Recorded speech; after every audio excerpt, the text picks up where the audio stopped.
What if you could stop time? Let's find out. But first, let's relive our worst breakups.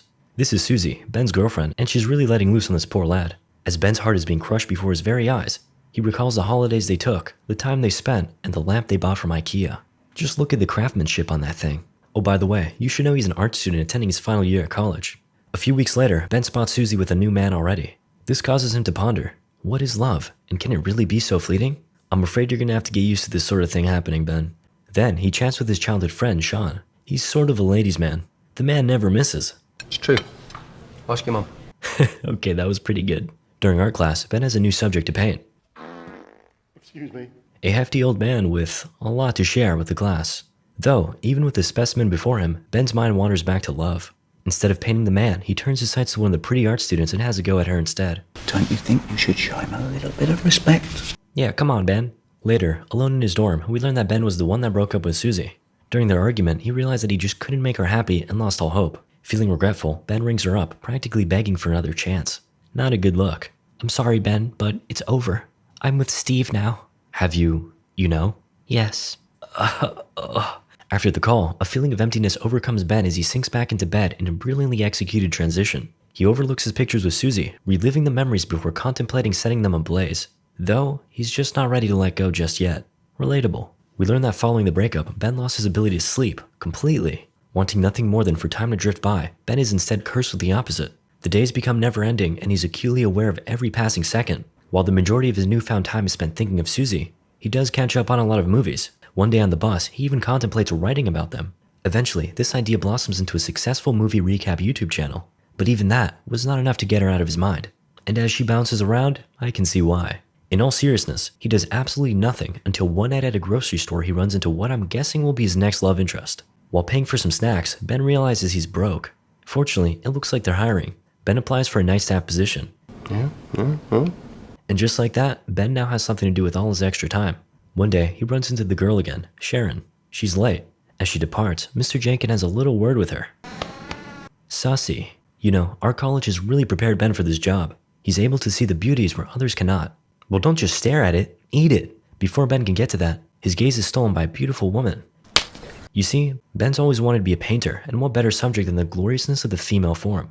I'll tell ya, the male form. As time passes on, Ben reflects on the different ways to avoid it. Time, that is. Sharon, for example, keeps her watch covered and recoils at even the sight of a clock.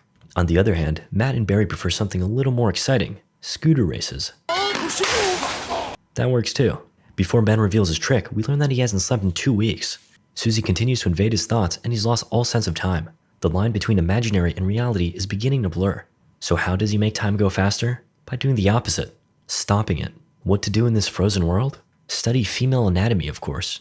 With the world on pause, it becomes very easy to understand the concept of beauty. A concept he first encountered as a child when his parents had a foreign exchange student living with them. She was a fine piece of Swedish engineering. We'll call her IKEA. Unfortunately, you're gonna have to imagine the rest of her, but Ben did not have such restrictions. The memory stayed with him for a lifetime, and now in the present, he finally has the opportunity to capture such a beauty. He savors every moment with the women of the store, detailing every texture, bump, and curve with immaculate artistry. Before finishing up, he's sure to place Mr. Jenkins in the most wonderful of places. With the crack of his knuckles, the flow of time is restored. Some time elapses, and the store gets a new employee, Brian. He's something of a kung fu master. Yeah, right, let's see your moves. Okay, grab my hand. Ha, got him. In the locker room, a famished Sharon spots Ben's juicy meat, sandwich, and requests a bite, though it leaves a little mess on her face. Ben helps her wipe it off and she walks away. However, Ben wishes to savor the moment. See, I knew she'd be the next love interest.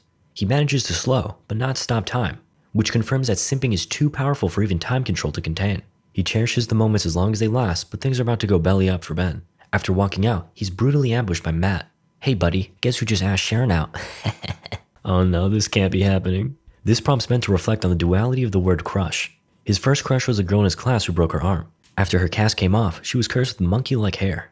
The students teased her endlessly, but not Ben. He comforted her. Oh, also want to be my girlfriend? Okay. And with that, his first crush became something more. One day, she asked him for a kiss, but as she puckers up, he walks away. I gotta go. I'll kiss you tomorrow. Based. Little man is a Chad. Sadly, the following day she went missing. Apparently, her parents decided to move to America last minute. Crushing. We cut to Ben sharing with Sean that he fancies his coworker. But it appears he's already been swept up by Matt, though he assures him that all hope is not lost. And I'd listen to him. He is a dating expert after all. Classic move. Back at work, Boss Man schedules a soccer match with a competing supermarket owner. Then, we catch back up with the boys in the locker room, where we see Matt gloating about his night with Sharon. It was way better than with my uncle. Wait, what? Moving on. At the game, it's immediately clear that they're about to get stopped. And they do.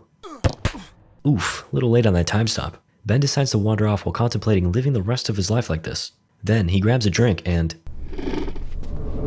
oh crap. How safe really is this frozen world of his anyways? Ben investigates the source of the sound, as all white people do in horror scenes, and... whoa, is this turning into a horror movie? Never mind, back to romance. Ben resumes time and grabs a bite with Sharon after the game. Are you and Matt really going at it? What? No, he said that? Yeah, he did. Honestly, did anyone really believe that dude was with her? I think not. The pair proceed to get to know each other a little better. Like Ben, Sharon had a bad breakup somewhat recently. Then, they share their passions with each other. Sharon wants to travel to South America to be a teacher, and Ben of course wishes to be a painter. Ooh, paint me like one of your French girls. Okay, she didn't exactly say that, but the sentiment isn't too far off. Afterwards, Ben drops her off and they share a kiss. Sort of. He did his best, and that's all that matters. Let's check in with Mr. Jenkins. I'm feeling good. Oh, this? Just a fashion statement. In fact, he's feeling so good he's gonna throw a party. Sharon shares the news with Ben and invites him as her date while telling off Matt in Spanish. Que si te apoyaras a un ratón. In the days leading up to the party, Ben and Sharon's romance continues to blossom. At last, his curse has been lifted and he can finally sleep. A whole day of sleeping later, and Ben is awakened by a call that's about to change his life.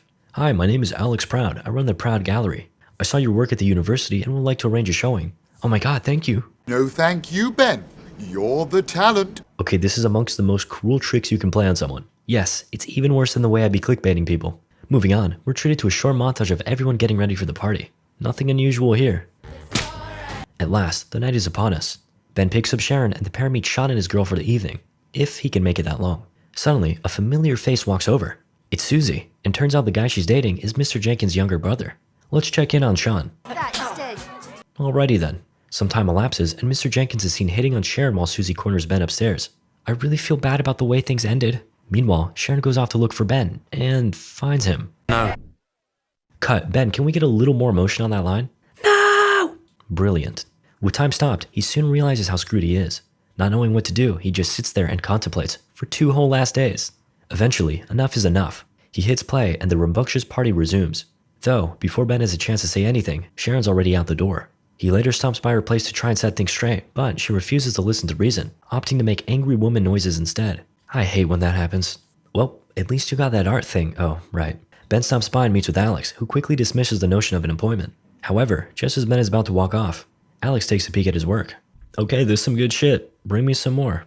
Fast forward a few weeks, and your boy's got his very own art show. Though they haven't spoken in a minute, Ben extends an invitation to Sharon. She pulls up and finds that the art adorning the walls is of her. With such a grand romantic gesture, Sharon has no choice but to melt in Ben's arms. They share a... Then, he stops time. But this time, he brings her along. They step outside and embrace in a frozen wonderland of snow. And at no point is she like, how the shit is this happening? Anyway, moral of the story, love is confusing and you're better off not being a simp.